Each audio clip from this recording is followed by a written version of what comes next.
여러분 한 주간 하나님의 음성 듣고 사셨습니까? 들어야 될 줄로 믿습니다. 예수님께서는 공생애를 시작하면서부터 회개하라 천국이 가까이 왔느니라 그러면서 하나님의 나라를 전하셨는데, 특별히 마가복음 4장에 하나님의 나라를 전하시면서 그 시작을 들으라, 들을 귀 있는 자는 들을지어다, 이 말씀으로 시작하셨다는 것을 지난주에 우리 함께 나누었습니다. 말씀을 들어야 한다는 것입니다. 말씀을 들어야 치유받을 수 있고, 말씀을 들어야 하나님 체험할 수 있고, 말씀을 들어야 예수 그리스도를 가슴 가운데 모시고 예수로 충만한 하나님의 나라를 경험할 수가 있고 나눌 수가 있다. 말씀을 들어야 한다. 주님의 음성으로 듣고 한 주간 말씀 듣는 삶을 사신 줄로 믿습니다. 메이케이라는 분이 듣는 것에 대해 이런 명언을 남겼습니다. 듣는 일이 중요하기 때문에 신은 우리에게 귀는 2개, 입은 몇 개요? 입은 하나를 주신 것이다. 다 아는 사실이지만 이분이 얼마나 대단한 분인지 몰라도 이분이 하니까 뭔가 좀 그럴싸하죠. 귀는 2개, 입은 하나를 주신 것이다. 우리 얼굴에 하나님의 뜻을 새겨 놓았어요. 어떤 뜻이요? 하나님께서는 우리에게 말하는 것보다 듣는 것을 더 중요하게 여기신다는 것이죠. 여러분 아침마다 거울을 보시면서, 그리고 여러분 서로의 얼굴을 보실 때마다 하나님의 뜻은 듣는 것에 있구나, 듣는 삶 먼저 해야겠구나 기억하시면서 여러분 듣는 귀를 열고 사시기를 축복합니다. 그러나 우리가 말씀을 들으려고 해도 도무지 들리지 않을 때가 있습니다. 하나님의 말씀, 생명의 말씀이 내 안에 심겨지면 100배, 60배, 30배의 결실을 얻을 거라는 이 말씀 의지하면서, 또 하나님의 말씀은 삶의 모든 자리에 들려지고 있고 선포되고 있다는 말씀을 의지하면서 들으려고 하는데 말씀이 들리지 않고 하나님이 침묵하시는 것 같은 때를 경험하곤 합니다.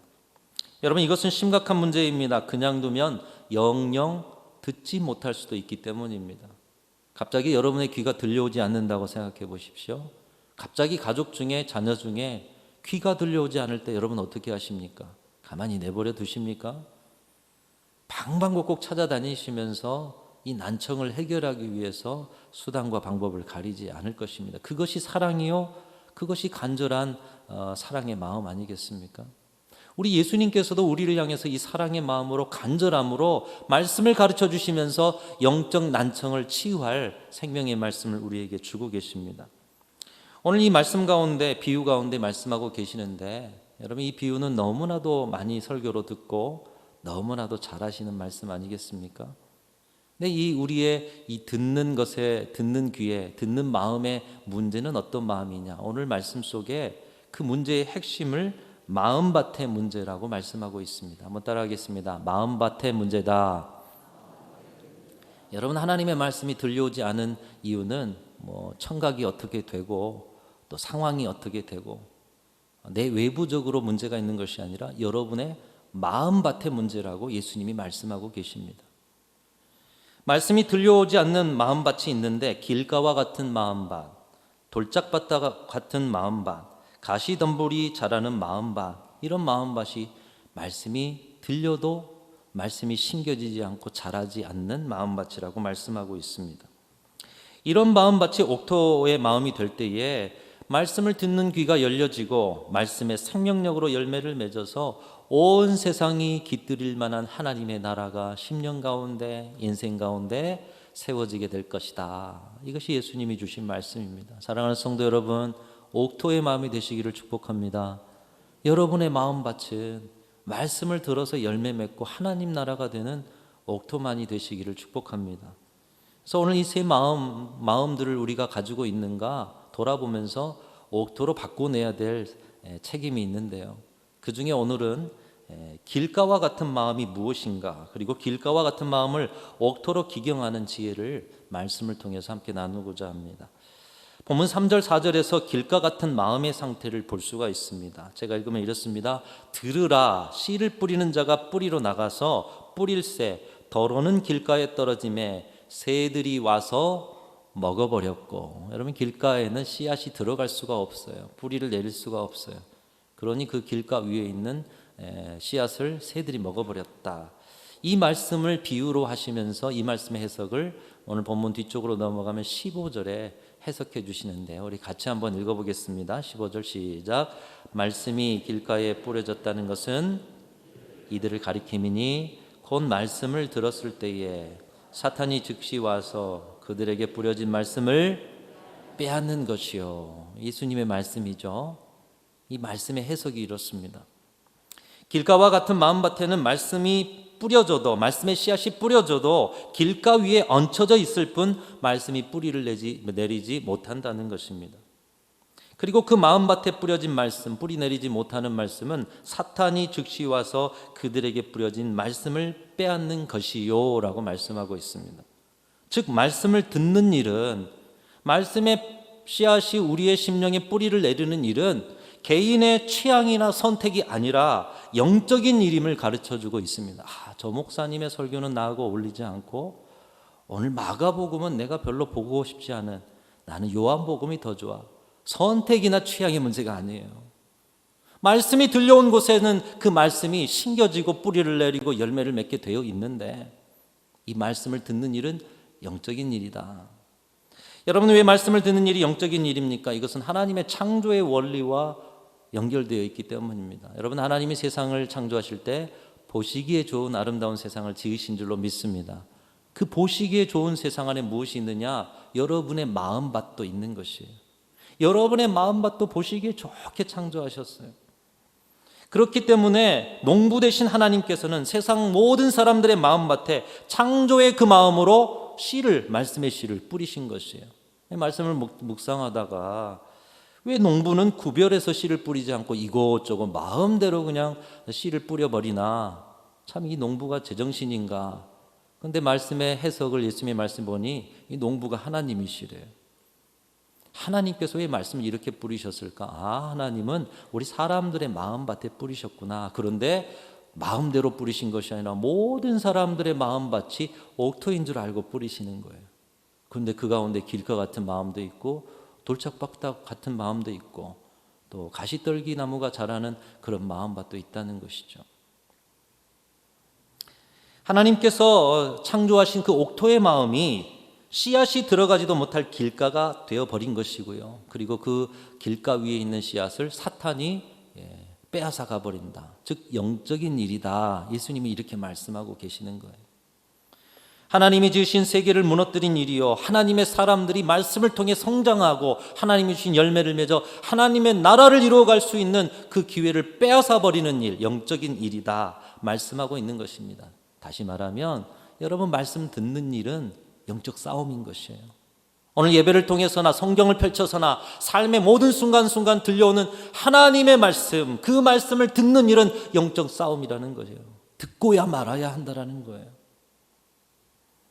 사랑하는 성도 여러분, 여러분의 삶의 모든 자리에 주님의 말씀이 들려오는 그 말씀들을 다 듣는 영적 승리가 있을 수 있기를 주님의 이름으로 축원합니다. 그러면 왜 우리의 옥토 같은 마음이 딱딱한 길 같은 마음이 된 것일까요? 하나님은 우리의 마음도 옥토로 창조하셨는데 왜 길 같은 마음이 되었을까요? 이것은 논이나 밭이 길이 되어진 과정을 보면 알 수가 있습니다.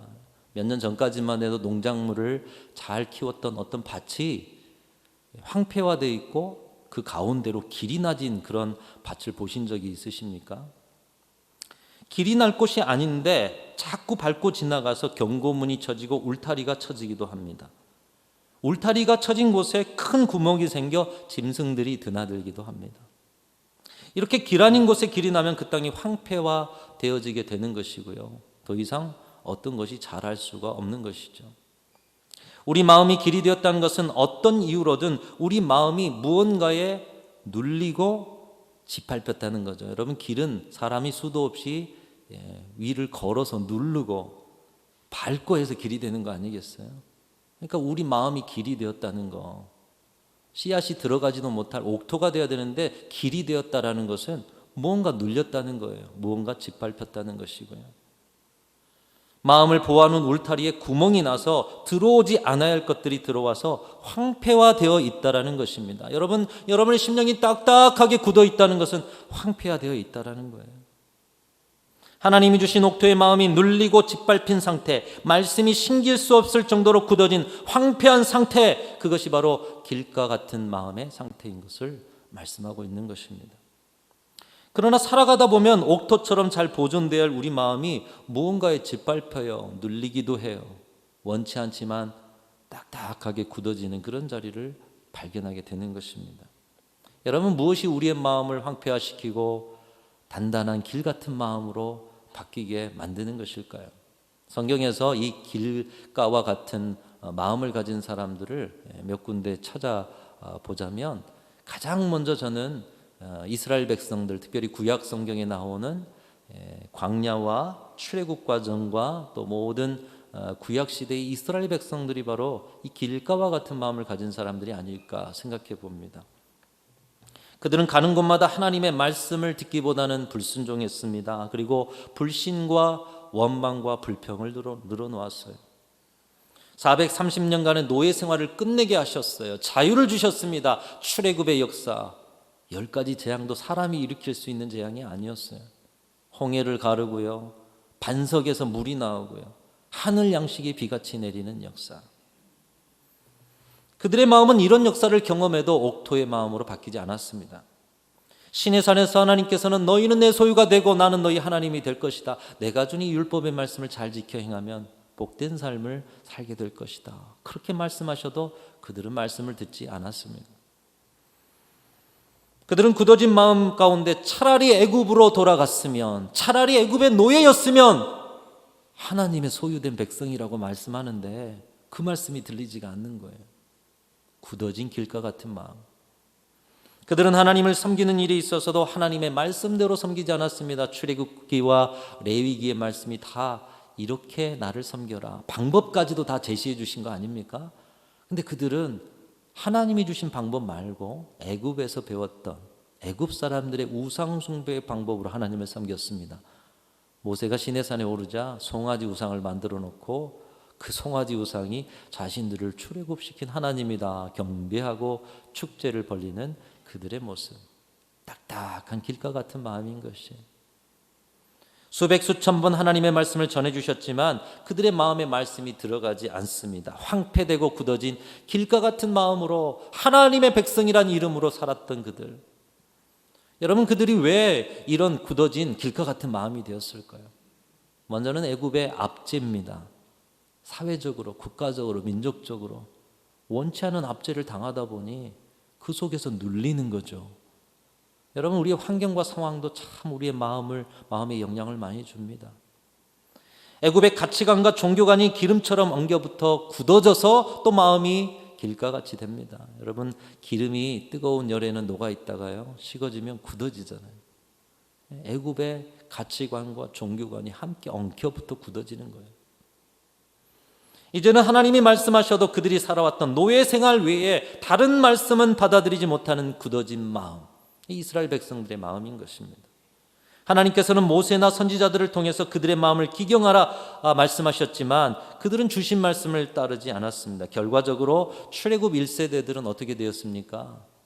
약속의 땅 가나안으로 가지 못하고 광야에서 엎드려졌어요. 말씀을 듣지 않고 자신이 길된 마음의 소견에 오른 대로 살았던 이스라엘 민족, 이스라엘 나라는 어떻게 됐습니까? 바벨론에 멸망하고 그들이 그토록 말했던 노예로 전락해버리지 않습니까? 여러분, 우리 말 한 가지도 참 하나님 앞에서는 조심해야 됩니다. 차라리 애굽의 노예가 됐으면 좋겠다. 그들 조상들의 소리가 그들의 자손들에게 임한 거예요. 바벨론 포로가 되는, 노예가 되는, 이 모두가 다 말씀을 듣지 않은 까닭에 일어난 일인 것입니다. 사랑하는 성도 여러분, 때론 이스라엘 백성들처럼 우리의 역사적 상황, 내가 원치 않은 환경의 영향을 받아서 내 마음이 길이 되어 있을지라도 이 길된 마음을 어떻게 해서라도 옥토로 바꿔내시는 귀한 성도들이 되시기를 주님의 이름으로 축원합니다. 여러분, 어떻게 해서라도 바꿔야 돼요. 환경에 지배받아서 여러분의 심령을 길가로 만들어가는 일을 그대로 내버려 두어서는 안 되는 것입니다. 그렇지 않으면 길된 마음은 불행으로 통하는 또 다른 길이 되는 것이죠. 오늘날 우리도 애굽의 노예 생활 같은, 광야 생활 같은 집단적 부정적 경험들을 너무나도 많이 하고 있습니다. 여러분, 요즘 사건 사고가 좀 큰 것들이겠어요.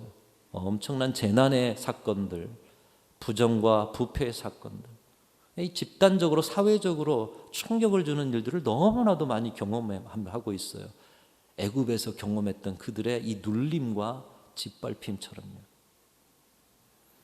비록 시대와 상황이 그럴지라도 우리 마음이 길이 되지 않도록 마음을 옥토로 바꿔내지 않으면 여러분, 하나님의 말씀이 들리지 않는 것이에요. 저와 여러분의 마음은 옥토의 마음이 되어서 그 어떤 상황 가운데서도 보존되어서 하나님의 음성 듣고 사는 저와 여러분들 되시기를 축복합니다. 또 하나 길된 마음을 보여주는 이들이 누구냐? 바리새인과 서기관들이라는 것이죠. 이 사람들은 예수님의 말씀을 직접 들었습니다. 예수님을 보고요, 예수님의 말씀을 들었어요. 근데 그 가운데 단 한 사람 니고데모 외에는 예수님의 말씀을 귀담아 들은 사람이 없어요. 니고데모는 예수님의 말씀을 듣고 깨닫고 예수님께 찾아가서 거듭남의 비밀을 알고 또 그 속에서 예수님의 장래 또 예수님의 제자로 살아갈 수 있는 그 은혜와 혜택을 입었던 사람이었어요. 반면에 다른 바리새인과 서기관들과 대제사장과 종교 지도자들은 어땠습니까? 누구보다도 말씀을 잘 알고 누구보다도 메시아가 누구인지를 알았던 그들이었지만 예수님의 말씀이 그들의 심령에 심기지 않았습니다. 여러분, 오늘 우리가 예수님의 말씀이 또 하나님의 말씀이 심겨지지 않는 일에는요, 이전에 여러분들이 많은 성경적 지식과 많은 말씀의 지식을 안다고 해도 이 바리새인과 서기관들처럼 새로운 생명의 말씀이 들려지지 않을 수 있다는 거예요. 그들은 왜 예수님께 직접 말씀을 들으면서도 말씀의 씨앗이 심겨지지 않은 길과 같은 마음이 되었습니까? 무엇으로 그들의 마음이 굳어져 있었는가 보면 종교적 신념과 소신, 그리고 그들이 차지하고 있던 사회적 위치, 살아왔던 삶의 방식으로 완전히 굳어진 길과 같은 마음을 가졌던 것이죠. 결국 그들은 지금의 이 시대까지도 예수 그리스도를 구주로 영접하지 못하고 있습니다. 그리고 굳어진 마음은 끊임없는 갈등을 일으키면서 지금 어떻습니까? 이스라엘이 전쟁 중에 있지 않습니까? 굳어진 마음의 결과가 어떤 것을 낳는지, 어떤 열매를 가져오는지를 보여주고 있는 것입니다. 이것은 예수님을 따랐던 가룟 유다도 마찬가지입니다. 가룟 유다는 유대교의 한 분파인 열심당에 속한 사람이었습니다. 오늘날로 말하면 독립운동했던 사람들. 그런데 그것에 열심이 있어서 로마로부터 독립을 위해서 싸우는 비밀 조직, 열심당. 그런 그가 예수님의 제자가 됩니다. 3년을 동고동락합니다. 물론 예수님이 자신들의 이 독립을 위해서 일해 줄 수 있는 메시아다 이렇게 생각했기 때문에 예수님을 쫓았을 거예요. 보통 사람이라면 예수님이 메시아 되심을 아주 가까이서 지켜보면서 선포되는 말씀에 감동을 받고 역사하시는 그 권능과 기적에 예수 그리스도를 인정하고 주의 말씀을 담아서 옥토 같은 마음으로 말씀 따라서 새로워졌을 것입니다. 그러나 가룟 유다는 끝내 자신이 가진 정치적 소신과 신념으로 굳어진 마음, 이 굳어진 길과 같은 마음을 옥토의 마음으로 기경하지 못합니다. 예수님께서 자신이 원하는 정치적 메시아가 되지 않음으로 실망해서 예수님을 팔아넘기는 장본인이 되었다라는 거죠. 자신의 신념과 소신이 예수님보다 앞섰다는 거예요. 우리의 마음이 옥토가 아닌 길이 되면 내 신념이 말씀보다 앞섭니다. 우리의 마음이 옥토가 아닌 길가와 같은 그런 마음이 되면 내 정치적 소신이 말씀보다 앞서고 내 자신이 예수보다 앞서서 예수님을 헐값에 팔아넘기는 거 당연하게 생각하는 자리에 설 수 있음을 보여주고 있습니다. 여러분, 예수님의 그 생명과 은혜를 무엇으로 살 수가 있어요? 예수님을 헐값에 팔아넘기는 자리. 가룟 유다의 마음이 길가와 같은 마음이 극복되지 않았기 때문에 얼마나 무서운 말씀입니까? 그의 인생의 말로는 또 얼마나 비참했습니까? 이와 비슷한 또 한 사람이 있습니다. 후에 사도가 된 사울입니다. 이 사람도 가룟 유다와 비슷하게 예수님을 이단으로 정죄합니다. 예수 믿는 사람들을 감옥에 가두고 교회를 핍박하고 스데반의 죽음까지도 당연한 거야.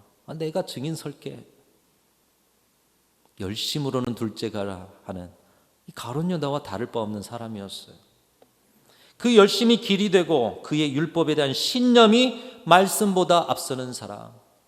여러분, 신념이 말씀보다, 소신이 말씀보다, 지식과 경험이 말씀보다 앞서면 얼마나 무서운 일이 벌어지는가를 볼 수가 있어요.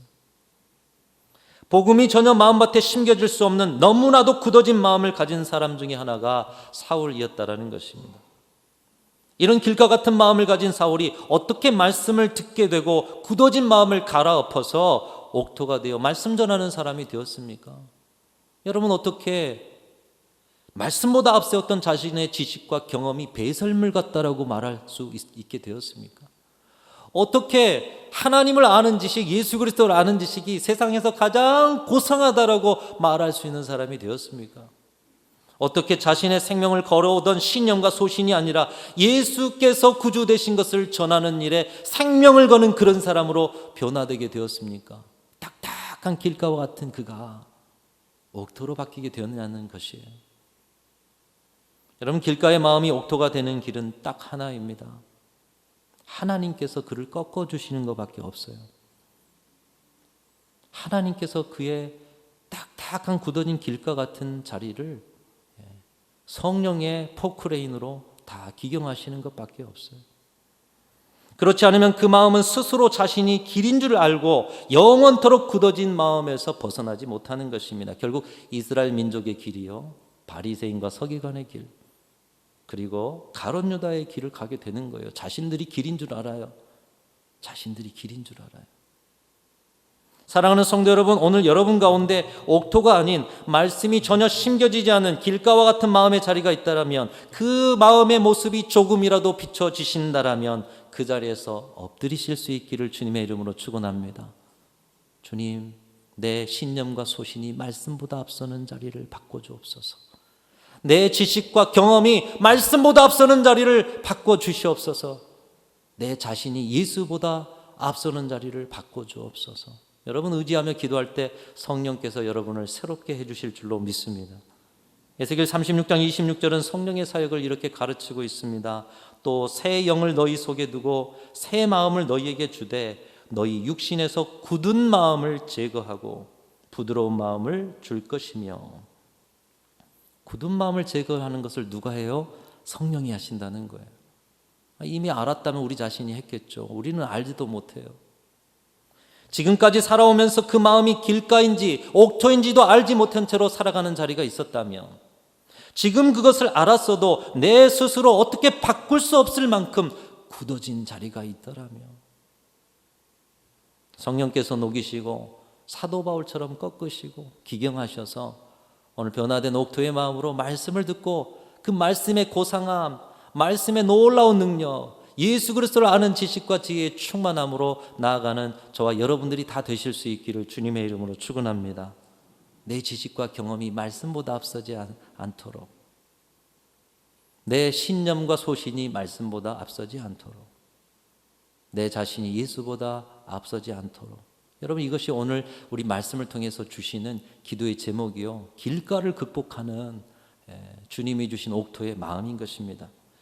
1973년 2월에 막 고등학교를 졸업한 앳된 청년 두 사람이 해인사의 승려가 되기를 위해서 들어갔다고 합니다. 한 사람은 춘천 출신, 한 사람은 대구 출신, 동일한 시기에 또 나이도 비슷한 두 청년이 들어가서 처음에 들어가면은 여러 선배 승려들의 뒤치다거리를 한다고 해요. 설거지, 빨래, 음식, 또 큰 건물들이 많지 않습니까? 청소, 산더미 같은 많은 일이 힘들었지만 나이도 같고 의지할 수 있는 두 친구가 있어서 둘은 의지하면서 이 힘든 시간들을 잘 보내고, 때가 되어서 이제는 법명을 받는데, 한 사람은 자승이라는 변명, 또 대구에서 온 청년은 계정이라는 법명을 받았다고 합니다. 그리고 정식 승려가 되어서 이제 각각 자기 길을 떠났다는 거예요. 이 자승이라는 승려, 야망과 꿈이 있는 사람이었습니다. 그래서 열심히 그 꿈을 쫓아서 큰 자리, 또 출세할 수 있는 자리, 그래서 2009년 조계종 총무원장에 당선이 되었답니다. 여러분, 불교계에서 조계종은 아주 큰 그런 교단 아니겠어요? 조계종. 연예인들, 정치가들, 또 대통령 후보들 가서 차를 나누는 그런 영향력 있는 사람으로 자리하게 되었던 거예요. 그런데 여러분, 지난해 2024년 3년 11월에 충격적인 기사를 하나를 보게 됩니다. 여러분 뭐 들으셨는지 모르겠어요. 대한불교 조계종 33대와 34대 총무원장을 지낸 이 자승, 조금 전에 소개한 청년 중에 한 명, 이 자승, 청년 아니죠 이제, 그 종교계의 지도자죠. 스스로 목숨을 끊었다는 뉴스예요. 한국 불교의 지도자 자승이 그렇게 생을 마감했다는 소식, 이 사회에 큰 충격이었는데, 이게 한편으로 종교적으로는 그렇잖아요. 생명을 소중히 여기는 종교. 그래서 아마 여러분 접하시지 못한 분들도 많을 겁니다. 자승에 비하면 계정은 소소했습니다. 어떤 권력도 부도 명예도 탐하지 않고 그저 불경을 외며 평범한 승려의 길을 걸었습니다. 불교 철학에 심취되어서 그 불교의 여러 가지 공을 또 여러 가지 도를 배워가는데 이상하게 심취하면 심취할수록 공허해지는 거예요.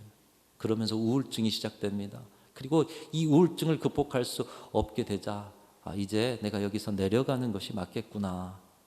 승려 생활 10년 만에 다시 사회로 복귀하게 됐다는 것이죠.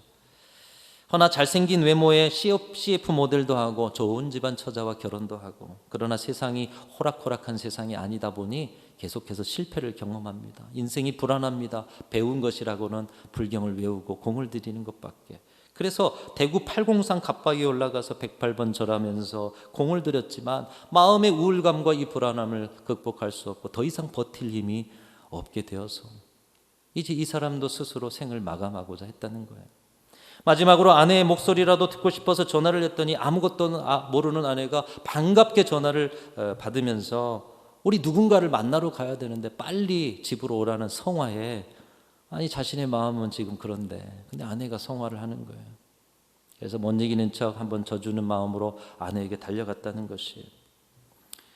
그리고 그날 평소 자신을 전도하려고 했던 송이 아빠를 만나서 복음을 받아들이고 바울처럼 그날 극적으로 주님을 영접하는 은혜를 입게 된 줄로 믿습니다. 그 후 3일부터 새벽 기도를 나왔다는 거예요. 기도의 자리, 예배의 자리, 하나님의 말씀을 펼쳐 읽으면서 막다른 길목에서 주님을 만나는 기쁨과 즐거움으로 신앙생활을 열심히 하면서 자신이 승려 생활 속에서 경험해보지 못한 하늘의 평안을 누리고 하나님의 나라를 누리게 되었다는 거예요.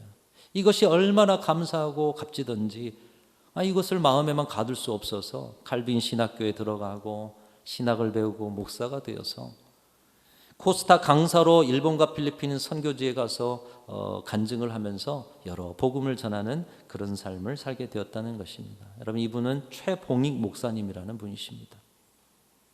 도저히 복음이 들어갈 수 없는 길가와 같은 마음 아닙니까? 자신의 종교적 신념, 자신의 종교적 소신, 내가 죽을지라도 그걸 포기하지 않은 자승의 모습이 이 계정이라는 최봉익 목사님에게도 있지 않았겠어요? 어떻게 그의 길가와 같은 마음이 뒤집어졌습니까? 하나님이 역사하신 거예요. 성령이 뒤집어 주신 거예요. 굳어지고 황폐해진 길가와 같은 마음을 성령이 녹여주셔서 옥토의 마음이 되게 하시고 그 순간 그에게 전해진 이 복음의 말씀이 그의 귓가에 들려오고 영혼에 심겨져 열매를 맺게 된 줄로 믿습니다. 종교적 신념을 버리기까지, 길가와 같은 마음을 기경하기까지 성령이 도와주셔야 한다는 거예요. 여러분, 여러분의 심령 가운데 길가와 같은 마음이 있다면 이 자리에 엎드리셔야 하고요. 여러분의 가정 가운데, 우리의 주변에 사랑하는 사람들 가운데, 오늘의 시대에 많은 사람들이 말씀을 들어도 딱딱한 길가와 같은 마음 아닙니까? 기도하셔야 한다는 거예요. 엎드리셔야 한다는 거예요. 사랑하는 성도 여러분, 오늘의 시대는 끊임없이 우리 마음을 황폐화시켜서 단단하고 굳어진 길가 같은 마음이 되게 하는 시대입니다. 여러분 생각해 보십시오. 그렇게 부드러웠던 부부관계, 그렇게 부드러운 사랑의 눈빛으로 바라보았던 부모와 자녀 관계가 딱딱하게 굳어진 길가와 같은 관계로 전락한 자리는 없습니까? 서로의 소리가 들리지 않습니다. 마찬가지로 생명의 말씀을 들어도 들리지 않게 하는 오늘의 시대의 도전 속에 우리는 우리의 마음을 빼앗겨서는 안 된다는 것이에요. 여러분, 우리의 마음이 굳어지면 굳어질수록 불행한 것은 우리 자신인 것입니다. 이 불행에서 벗어나 서로를 듣고 생명의 말씀을 듣기 위해서 우리 안에 길가와 같은 마음을 옥토로 바꿔내실 수 있는 저와 여러분들이 되실 수 있기를 간절히 소망합니다.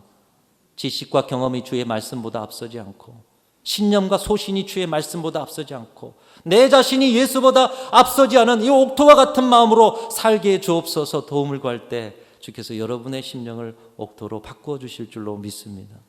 바로 그 심령에 주님은 가장 고상하고도 우리를 살리는 생명의 말씀을 듣게 하셔서 이전과 다른 차원의 삶을 살게 하시는 것이에요. 오늘 이 아침에 우리의 마음 가운데 있는 길가와 같은 마음, 주님이 옥토로 바꿔주시겠다는 이 약속의 말씀 붙들고 여러분 엎드리시고, 여러분 자신만 아니라 온 세상의 영혼들이 마음이 길가와 같다는 사실을 생각하며 선포하고 기도하면서 복음 전파하는 곳곳마다 생명의 말씀을 듣고 돌아오는 놀라운 역사가 일어나기를 위해서 여러분 엎드리고 기도하면서 응답받는 저와 여러분들이 다 되실 수 있기를 주님의 이름으로 축원합니다. 하나님 아버지, 세상이 우리 사람들의 심령을 길가와 같이 만들어가고 있습니다. 이 마음을 잘 보존하여 옥토와 같은 마음으로 세워가는 저희 모두가 되게 하시고, 단단하고 굳어진 세상을 성령의 능력으로 녹여 생명의 말씀이 그들의 귓가에 들릴 수 있도록 저희들에게 은사를 더하시고 저희들에게도 옥토의 마음으로 풍성케 하여 주시옵소서. 온전히 성령의 능력으로만 가능한 줄 믿습니다. 도와주시옵소서. 우리 구주 예수 그리스도의 이름으로 간절히 기도하옵나이다. 아멘.